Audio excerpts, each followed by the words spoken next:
नमस्कार दोस्तों, मेरा नाम है Pooja Chugh and welcome back to my YouTube channel. सबसे पहले तो मैं आप सभी से माफी मांगना चाहूंगी क्योंकि बहुत टाइम से हमारे चैनल पर कोई वीडियो नहीं आई होगी, जिसके पीछे मेरे कुछ पर्सनल रीजंस रहे, but the wait is over. तो दोस्तों, अभी चल रहा है अप्रैल का महीना और इस महीने में आप सभी या तो अपने एंड सेमेस्टर के एग्जाम्स दे रहे होंगे या फिर देने वाले होंगे और आज से 2-3 महीने बाद आप एक नए एकेडमिक सेशन में एंट्री करेंगे। उस बीच काफी सारे स्टूडेंट्स ऐसे होंगे जिन्हें अपनी लाइफ का काफी इंपॉर्टेंट डिसीजन लेना होगा।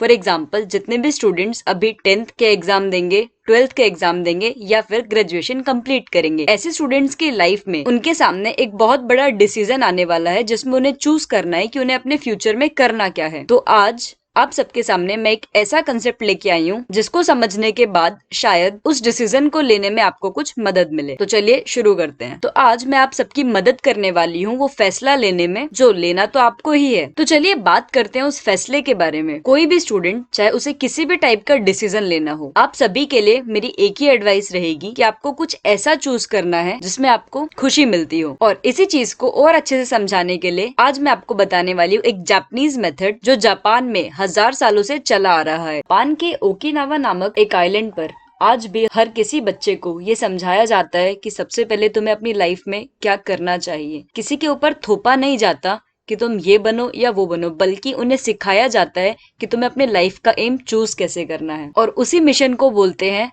अपना इकिगाई ढूंढना। तो इकिगाई क्या है? इकिगाई जापान का एक जापानीज वर्ड है जिसका मतलब होता है to find purpose of your life. और अपने इकिगाई की वजह से ही वहाँ के लोग ज्यादा हेल्दी, हैप्पी, बाकी बीमारियों पर ज्यादा इम्यून होते हैं और एक लंबा जीवन जीते हैं। ऐसा ऑब्जर्व किया गया है कि वहाँ की नॉर्मल एज 80 to 90 ईयर्स होती है as compare to other countries. Ikigai एक जापानीज वर्ड है जिसका मतलब होता है रीजन फॉर बीइंग। जापान में ऐसा माना जाता है कि कोई भी इंसान अगर एग्जिस्ट करता है तो उसकी लाइफ में कोई एम, कोई रीजन होता है जिसकी वजह से वो एग्जिस्ट करता है। और हर ह्यूमन के पास, हर इंसान के पास एक ऐसा रीजन होता है, चाहे उसे पता हो या ना पता हो। बट अगर आपको खुश रहना है तो आपको अपना इकिगाई पता होना चाहिए। जी हाँ, आपका भी अपना एक इकिगाई है, बस आप अभी तक शायद नहीं जानते हैं कि वो क्या है। तो मैं आपको समझाने वाली हूँ कि अपनी लाइफ का पर्पस आपको कैसे ढूंढना है। अगर आपको पता चल गया कि आपकी लाइफ का पर्पस क्या है तो शायद अपने करियर से रिलेटेड जितने भी क्वेश्चंस, जितने भी डिसीजंस आप लेने से घबराते हैं वो आप बहुत इजीली ले पाएंगे। तो इस कंसेप्ट को समझने के लिए हमें इस डायग्राम को पहले समझना पड़ेगा। तो इकिगाई होता क्या है? अभी हमने देखा इकिगाई का मतलब होता है पर्पस ऑफ योर लाइफ। अब पर्पस ऑफ लाइफ आपको पता कैसे चलेगा? अगर कोई आपके पास ऐसी चीज एग्जिस्ट करती हो जिसको आप बहुत पसंद करते हो, the thing that you love, जिसको आप प्यार करते हो, साथ ही कोई ऐसी चीज जिस पर आप बहुत अच्छे हैं, मतलब आपसे अच्छा उस काम को कोई कर ही नहीं सकता, आपको उसके पैसे भी मिल सकते हैं, that means the thing that you can get paid for and the world also need that thing. ऐसी चीजों का इंटरसेक्शन, जो चीज आप पसंद करते हो, जिस पर आप अच्छे हो और जिसके लिए आपको पे किया जाता हो, ऐसी सारी चीजों के इंटरसेक्शन को मिला के हम बोलते हैं इकिगाई। तो इकिगाई एक ऐसी चीज है जो आपके इन चारों क्वेश्चंस का आंसर दे सकती है। और पैशन क्या होता है? जो चीज आप पसंद करते हैं साथ में उसमें आप अच्छे भी हैं, उन दोनों को मिला के बनता है पैशन। तो passion is intersection of the thing that you are good at and you also love. Similarly if we talk about profession, profession क्या होता है? प्रोफेशन उस चीज को बोला जाएगा जिस पर आप अच्छे तो हैं और साथ में आपको उसके पैसे भी मिल रहे हैं। तो पैशन जरूरी नहीं है कि अगर आप अपने पैशन को फॉलो करें तो पैसा मिले ना मिले, but profession, profession is purely related to money. अगर किसी चीज के आपको पैसे मिल रहे हैं और साथ में वो काम आपको अच्छे से आता भी है तो वो आपका बन जाता है प्रोफेशन। सिमिलरली अगर कोई ऐसी चीज जिसकी वर्ल्ड को नीड हो और साथ में आप उसको कर सके और आपको उसके पैसे मिले, वो चीज बन जाती है वोकेशन। एंड कब कुछ वर्ल्ड में ऐसी चीजें होती हैं जिनकी वर्ल्ड को जरूरत होती है कंप्लीट करने के लिए और आपको उन्हें करना पसंद भी होता है, तो ऐसी चीजों को आप अपना बना लेते हैं मिशन। और जब आपकी कुछ लोग ऐसे होते हैं लाइफ में जो सिर्फ प्रोफेशनल होते हैं, उनका पर्सनल लाइफ या उनका पैशन, उनका मिशन, वो सब कुछ छोड़ चुके होते हैं, तो वो सिर्फ प्रोफेशन पे फोकस करते हैं। कुछ लोग ऐसे होते हैं जो अपने पैशन पे फोकस करते हैं। ऐसे लोग जो अपने पैशन पे फोकस करते हैं वो थोड़ा मनी के लिए थोड़ा हार्ड रहते हैं, मतलब उनके पास थोड़ा फाइनेंशियल प्रॉब्लम रहता है। जो लोग अपने मिशन पर प्रॉब्लम करते हैं, सिर्फ वो पैशन, प्रोफेशन, सारी चीजों को मिस करते हैं। तो सपोज आपके पास कोई ऐसी चीज हो जिसको आप पसंद भी करें, आप उसमें अच्छे भी हो और आपको उसका मनी भी मिले और वर्ल्ड को उसको जरूरत भी हो, तो आपको इनमें से कोई भी एक चीज, पैशन, मिशन, प्रोफेशन और वोकेशन, इनमें से कोई भी एक चीज चूज नहीं करना पड़ेगा, और ऐसी चीज को ही हम बोलते हैं इकिगाई। तो बेस्ट है आप अपना इकिगाई चूज करें और उसी के हिसाब से आप आगे बढ़ें। अब क्वेश्चन ये आता है कि इकिगाई फाइंड कैसे करें। ऑब्वियसली ये इतना आसान नहीं होगा, ऐसा नहीं होगा कि आप जाएंगे और दो तीन चीजें आप पढ़ लेंगे, आपको समझ आ जाएगा कि आप आपका। तो अगर आप अपना इकिगाई फाइंड करना चाहते हैं तो आप एक छोटी सी एक्सरसाइज फॉलो कीजिए। आपको सिंपली क्या करना है, आप अपने पेपर के कॉपी से एक पेन लीजिए, पेपर लीजिए और उसके आप चार पार्ट्स में डिवाइड करें। पहले पोर्शन में आप लिखिए व्हाट डू यू लव, यानी कि ऐसी क्या चीज है जो आप पसंद करते हैं। What are you good at, ऐसी क्या चीज है जो आप बहुत अच्छे से कर लेते हैं। What the world needs and what can you be paid for. तो इन चारों चीजों का क्वेश्चन लिखने के बाद आपको अपने माइंड से पूछना है और इनके आंसर्स लिखने शुरू करने हैं। लाइक मैं अपने तरीके से भरती हूँ, आप अपने तरीके से भरेगा। व्हाट डू यू लव, मेरे को क्या पसंद है। I like sketching, so I will write sketching. Drawing, या और you can say writing.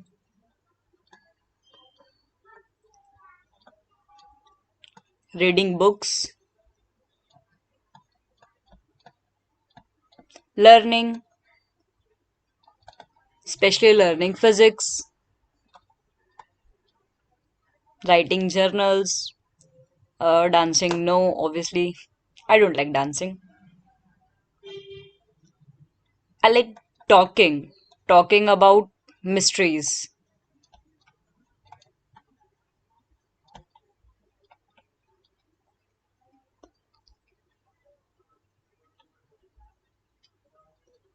And physics or physical phenomena. So these are things that I like. And similarly, what are you good at? What am I good at? So it's like I'm good at explaining things.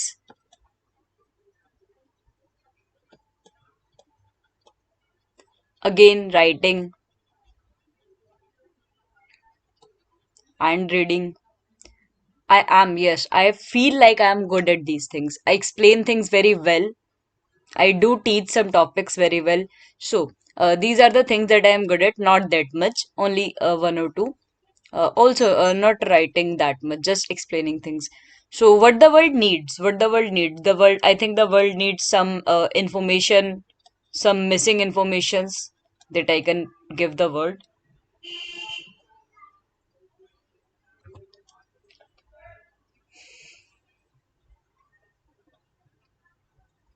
And I think the world need happiness,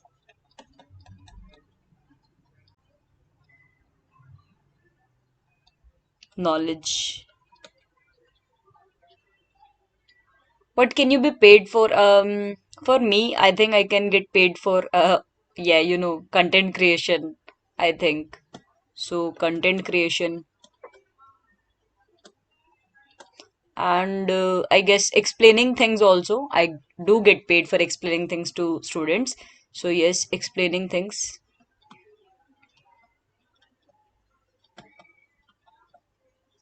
Now, uh, obviously ये चार questions के answer आप एक बार में लिखेंगे तो जरूरी नहीं है कि आप लिख पाए। Like this exercise can take many days.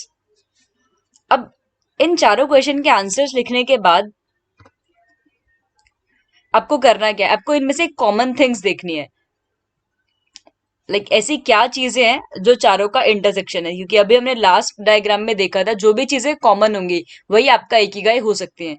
For example मेरे लिए कॉमन मुझे दिख रहा है here explaining things. Here also I write explaining things.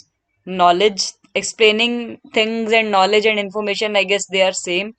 And talking about physics and mysteries, this will be same as explaining things. So I think these are my intersection. Intersection is explaining things. So I am good at explaining things, especially physics, because I love talking about physics. So of course I am good at explaining things. And knowledge information. So मेरा जो main aim है वो content creation, explaining things, इन सब पे, और मेरे को ये चारों चीजें इन चारों क्वेश्चंस में सेम लग रही हैं। तो इन चारों से मिला के लाइक ऐसी ऐसे ऐसा क्या प्रोफेशन है जो मुझे चीजों को एक्सप्लेन करने पे करता है, तो वो प्रोफेशन हो गया टीचिंग। और वही टीचिंग मेरे इन चारों क्वेश्चन का आंसर में एक तरह से क्लियरली दिखाई दे रहा है। तो मे बी मेरा ikigai teaching, explaining concept to other students हो। तो इस तरीके से आप अपना इकिगाई ढूंढ सकते हैं। ये चार क्वेश्चन अगर आपको एक कॉमन आंसर इन चारों क्वेश्चंस का मिल जाए तो वो आपकी लाइफ का मेन एम बन जाता है। But of course, may be जब आप इन चारों क्वेश्चंस का आंसर लिख रहे हो तो आपको कुछ टॉपिक्स ना मिले, तो आई एम डैम श्योर अगर आप इसको थोड़ा सा टाइम स्पेंड करेंगे, लाइक डेली कुछ कुछ बातें इसमें ऐड करेंगे, अपना डायरी मेंटेन करेंगे, तो आप अपना इकिगाई ढूंढ सकते हैं। And one last but not least important advice from me आप सभी के लिए, कभी कभी क्या होता है हम लोगों को ना एक्सपोजर नहीं होता है कि लाइक मैंने लिखा मेरे को स्केचिंग पसंद है, रीडिंग पसंद है, मेरे को कैसे पता चला कि मेरे को पसंद है? क्योंकि ये सब मैंने किया हुआ है। ठीक है, मे भी बहुत सारी ऐसी चीजें आपके पास होंगी जो आपको लगता है कि आपने कभी ट्राई ही नहीं की। तो यार, जब चीजें आपने ट्राई ही नहीं की तो आपको कैसे पता हो सकता है कि वो आपको पसंद है या नहीं? तो मेरे लिए आप एक इम्पॉर्टेंट एडवाइस रहेगा कि अगर आप अपना इकिगाई फाइंड आउट करने की कोशिश कर रहे हैं तो प्लीज पहले चीजों को एक्सप्लोर करने की कोशिश कीजिए। मतलब मे बी आप सोच के चले, लेट से फॉर एग्जांपल आप कोई चीज सोच के चलते हैं कि आपको फ्यूचर में ये करना है, तो क्या आपने वो चीज कभी ट्राई किया है? यार, जब तक ट्राई नहीं करोगे तब तक आपको पता कैसे चलेगा कि आप उसमें अच्छे हो, आपको वो चीज पसंद है, या आपको उस चीज के पैसे मिल सकते हैं।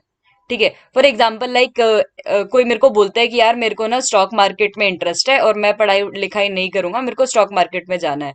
तो यार, जब तक आप उस चीज को ट्राई नहीं करोगे तो आपको पता कैसे चलेगा कि आपको वो चीज पसंद है? सिर्फ दूसरों के मुंह से सुन के लाइक हाँ आपको उस लाइन में जाना है, आप अपना करियर डिसाइड नहीं कर सकते। आपको पहले उस चीज का एक्सपोजर लेना होगा, फिर ये चारों चीजें चेक करनी पड़ेंगी कि आपको सच में वो चीज पसंद है, कि आपको वो करने में मजा आता है। क्या ऐसी चीजें जिनको करने के बाद आप खाना पीना भी भूल जाएं, लाइक इतना इतना प्यार आपको उस टॉपिक से, उस चीज से होना चाहिए। What are you good eight?